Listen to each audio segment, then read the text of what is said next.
Perhelatan Sehari Bersama Al-Quran One Day Tenjus digelar pengurus Badan Komunikasi Pemuda Remaja Masjid Indonesia di Kota Palembang, tepatnya di Masjid Agung Palembang pada Minggu 24 Maret 2024. Sekretaris Umum BKPRMI Palembang Imron mengatakan, kegiatan ini perdana dilakukan bertepatan dengan bulan suci Ramadan, di mana di bulan Ramadan sendiri satu huruf mendapatkan amal ibadah yang berlipat ganda. Sebanyak 880 peserta yang mengikuti Sehari Bersama Al-Quran One Day Tenjus, bahkan terlihat sebagian peserta didominasi oleh ibu-ibu, pondok pesantren, dan juga rumah tahfiz yang sudah membaca Al-Quran lebih dari 15 juz. Ini akan diadakan setiap tahun di Kota Palembang, tidak terpesan secara nasional juga ini. Inflasi yang mudah-mudahan ini akan berlanjut di tahun-tahun yang akan datang.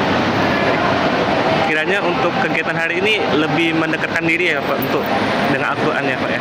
Ya alhamdulillah, karena ini kan di bulan suci Ramadan, ya, sangat tepat sekali bahwa hari ini kita bersama Al-Quran, bahwa tahu pahala kita membaca Al-Quran di Ramadan itu luar biasa. Satu huruf bisa kita berlipat, apalagi hari ini mereka bukan 10 juz saja, malahan sudah ada yang 15 juz, tapi kita alhamdulillah. Senada dengan Imron, panitia pelaksana Sehari Bersama Al-Quran One Day Tenjus, Hadi Yudasta mengatakan, kegiatan yang dimulai sejak pukul 7 pagi ini diharapkan makin dekat dengan Al-Quran sehingga menjadi pedoman hidup umat muslim. Selain itu, kegiatan peduli terhadap Palestina turut digencarkan.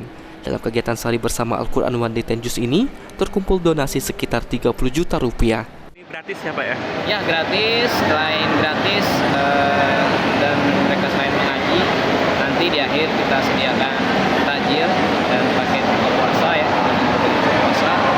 Lalu selain itu juga kami menghimbau dan mengajak juga kepada peserta, selain Sehari Bersama Al-Quran hari ini juga peduli Palestina. Alhamdulillah tadi sudah terkumpul lebih dari 10 juta itu, dan alhamdulillah tadi ada share dari Palestina, langsung kami serahkan donasi dari peserta tadi itu.